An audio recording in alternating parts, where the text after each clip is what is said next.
नमस्ते, मैं हूँ शशि हरमुख और आप सबका इस चैनल पर स्वागत है। आप में से बहुत सारे लोगों ने मुझे ध्यान करने की विधि के बारे में पूछा था और मैं सोचती थी कि मैं आपको बताऊँगी, लेकिन आप लोग कहीं ये ना समझने लग जाएँ कि ईश्वर प्राप्ति के लिए ध्यान करने की जो विधि है, सिर्फ़ यही इम्पॉर्टेंट है। नहीं, इसलिए मैंने जानबूझ के अभी तक विधि के बारे में नहीं बताया है।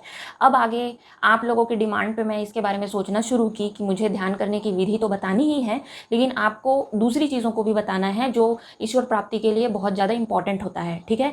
अगर मैं ईश्वर प्राप्ति को या आत्मज्ञान को या मोक्ष को एक नंबर दूँ कि आपको इस मार्ग में चलते हुए 100 सीढ़ियाँ अगर चढ़नी हैं, अगर मैं इसे एक नंबर दे दूँ जस्ट यूँ ही समझाने के लिए कि 100 सीढ़ियाँ आपको मोक्ष तक पहुँचने के लिए चढ़नी होगी, तो ध्यान की जो विधि है ये तीसरी या चौथी सीढ़ी ही है बस, ठीक है? तो ध्यान की विधि इतना ज़्यादा इम्पोर्टेंस नहीं रखता है। ध्यान कैसे आपके मन पर काम करता है, कैसे आप उससे अपने अंदर बदलाव लाते हो, ये सब चीज़ ज़्यादा इम्पॉर्टेंट चीज़ें हैं। तो ध्यान की विधि मैं तीसरे चौथे पार्ट में बताऊँगी ही बताऊँगी, और जिन लोगों को ध्यान करने में बहुत मुश्किल होती है उनके लिए भी मैं एक शॉर्टकट मेथड मैंने रेडी किया है, उसको भी मैं आपको बताऊँगी। तो आज हमारा ध्यान का जो सिलेबस मैंने बनाया है, 2 महीने पहले से मैं बना रही हूँ, और जब भी मैं बनाती हूँ मुझे लगता है कि 80% कंप्लीट हो गया है, तो फिर नई चीज़ें दिमाग में आती है और लगता है कि नहीं, नहीं, अभी तो बहुत कुछ बाकी है। तो ऐसा करके बहुत चीज़ चेंज हो गया 2 महीने में, बहुत चीज़ें नई जुड़ गई हैं। इन टोटल रेडी हो गया है, जिसे मैं आप लोगों के सामने लेके आऊँगी सिलेबस। आज चैप्टर 1 है इंट्रोडक्शन, और इसमें मैं आपको ये बताना चाहती हूँ कि जो सिलेबस मैं बनाई हूँ ध्यान का, वो कंप्लीटली मेरे साधना पे बेस्ड है। मैंने जिस प्रकार की साधना की है, जैसे मैं आगे बढ़ी हूँ, उस पे बेस्ड है। ये किसी बुक का कॉपी नहीं है, ये किसी और के टीचिंग से लिया हुआ या चोरी किया हुआ मैटर नहीं है, ठीक है? मैं पहले सिलेबस बनाने के पहले मैं बहुत सारी किताबें पढ़ी। महर्षि पतंजलि का योग सूत्र पढ़ा, मैंने 3 बार पढ़ा है उसको, स्टार्टिंग टू एंडिंग बार-बार पढ़ा।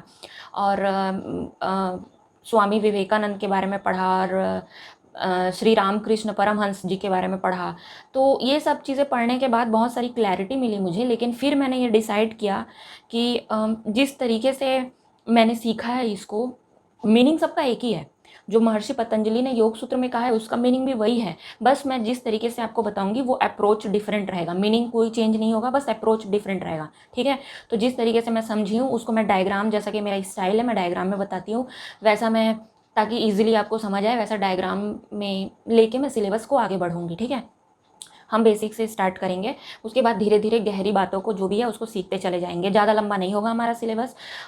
मैं एक और चीज़ बोलना चाहती हूँ कि आप लोगों में से, आप लोगों की जिम्मेदारी ये है कि जो भी मैं आगे सिलेबस में लेके आऊँगी, अगर आपको वो अंडरस्टैंडेबल लगता है और उसके बाद अगर आप उसको अप्लाई करते हैं और आपके लाइफ में जो भी डिफरेंस होंगे, जो भी परिवर्तन उससे आएगा, चाहे अच्छा परिवर्तन आए, चाहे बुरा परिवर्तन आए, लेकिन उसकी जो जिम्मेदारी होगी ना, वो पूरी की पूरी आपकी होगी। आपको ये जिम्मेदारी उठाना पड़ेगा। अगर आप ये जिम्मेदारी नहीं उठा सकते, तो ये जो मैं सिलेबस ध्यान का लेके आ रही हूँ, बेहतर होगा कि आप इसे ना देखें, ठीक है? और अगर आप 18 साल से कम उम्र के हैं, अपनी जिम्मेदारी उठाने के लायक नहीं है, तो भी मैं आपको सलाह दूंगी कि आप ये सिलेबस ना देखें, ठीक है? तो जो व्यक्ति अपना टीचिंग पे, मतलब मैं जो बताऊंगी वो तो उसका जिम्मेदारी तो मेरा है कि मैं क्या बता रही हूँ, जो मैं सीखी हूँ उसके बेस्ड पे मैं बताऊंगी। क्योंकि आप में से शायद बहुत लोगों को पता है और बहुत लोगों को नहीं पता, मैं फिर से बता देती हूँ। मेरे गुरु जो हैं भगवान श्री कृष्ण हैं और महादेव हैं, भोलेनाथ हैं, ठीक है? तो जब जो कुछ भी मैंने उनसे सीखा है ना, वो अंतरात्मा की आवाज़ से सीखा है। वो मेरे सामने बैठ के कुछ बोले नहीं है, शब्द मेरे कानों में आए नहीं हैं, मैंने एहसासों के माध्यम से सीखा है। तो उसको सीखने के बाद मैंने उसका क्या मीनिंग निकाला और मैं उसको अपने जीवन में कैसे अप्लाई की, ये पूरा जिम्मेदारी मेरा है, ठीक है? वैसे ही मैं यहाँ पे जो कुछ भी बताऊंगी उसको जैसे भी आप अप्लाई करोगे अपनी लाइफ में, उसकी जिम्मेदारी आपकी होगी, ठीक है? अगर आप ये जिम्मेदारी लेने के लिए तैयार नहीं हैं, तो मैं फिर से बोल रही हूँ, आगे ये सिलेबस को ना देखें, ठीक है? नेक्स्ट एपिसोड से स्टार्ट करते हैं।